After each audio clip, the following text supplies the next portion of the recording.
The Shining is one of the best horror movies of all time. Today I'm going to cover the scariest moments in The Shining. Welcome back to Spinning Film, let's get into the video. Number 10, Jack describes his nightmare to Wendy. Although Jack angrily told Wendy not to come into his workspace in the hotel lobby while he's writing, she goes in to make sure he's okay after he collapses at his desk. As it turns out, he fell asleep while he was working and then had a nightmare that was so terrifying that it woke him up. Wendy asks if he's alright and he explains that in his nightmare he murdered Wendy and Danny and chopped them up into tiny pieces.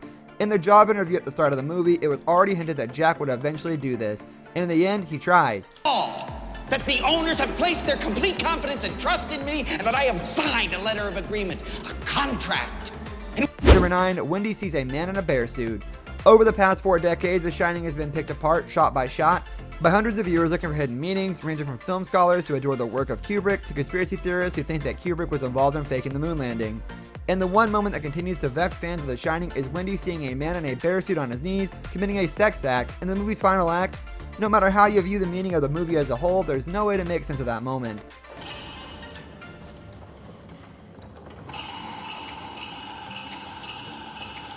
Number 8, Jack chases Danny through the maze. An early scene in The Shining introduces us to the Overlook Hotel's on-site maze as Wendy and Danny head into it for a fun day out.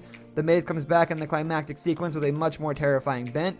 Jack charges through the hotel with an axe, looking for Danny. He catches him in the kitchen, but the boy manages to flee outside into the snow.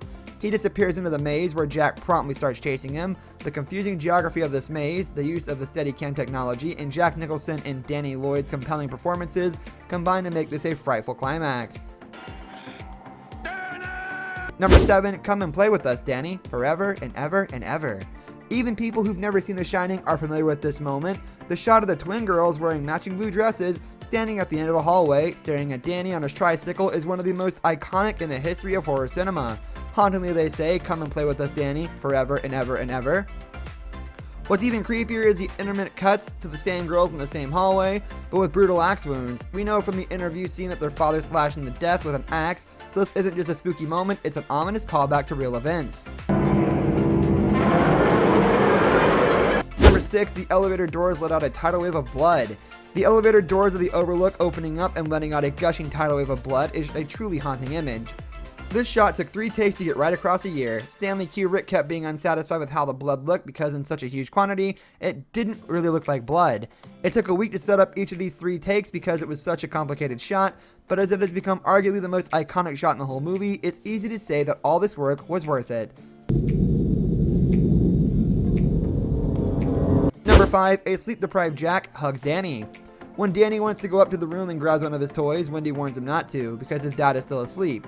He promises to be quiet and heads up there anyway, so Danny goes upstairs and quietly enters the room. Then the camera whip pans across the room to reveal Jack sitting on the edge of the bed, looking dreadfully sleep-deprived. He calls Danny over and gives him a hug. In any other movie, a hug between a father and son would be a sweet thing, but in The Shining, it's one of the most unnerving moments in the movie. Everything's gonna be alright. Come on, let's get up off the floor. Number 4, Jack's conversation with Grady in the bathroom. With this scene, Stanley Kubrick broke the 180-degree rule of filmmaking. You're not supposed to cut from one camera angle to another camera angle that turns 180 degrees away from the previous angle, because the audience will have no geographical frame of reference for the scene. However, here it works really well by unnerving the viewer.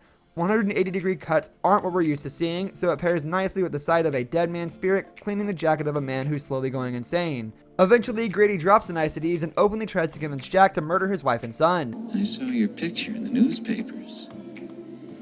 Number 3, I'm not gonna hurt you, I'm just gonna bash your brains in. When Danny turns up with an injury, Wendy suspects that Jack did it because there's no one else in the hotel and he previously broke Danny's arm. So Wendy grabs a baseball bat and starts swinging it at Jack and he follows her up the stairs.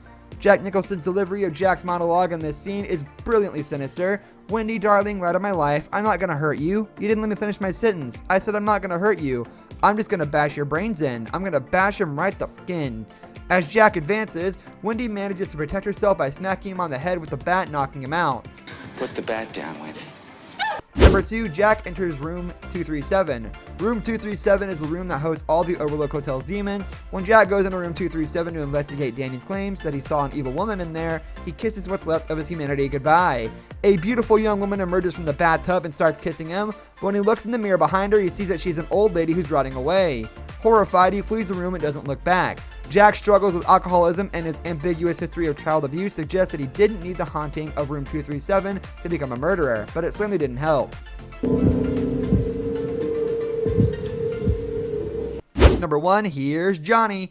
Jack Nicholson apparently improvised this line. As a Brit, Stanley Kubrick didn't recognize it as Ed McMahon's catchphrase from The Tonight Show starring Johnny Carson, as he almost cut it. Thankfully he didn't, and here's Johnny has gone on to become one of the most famous quotes in movie history.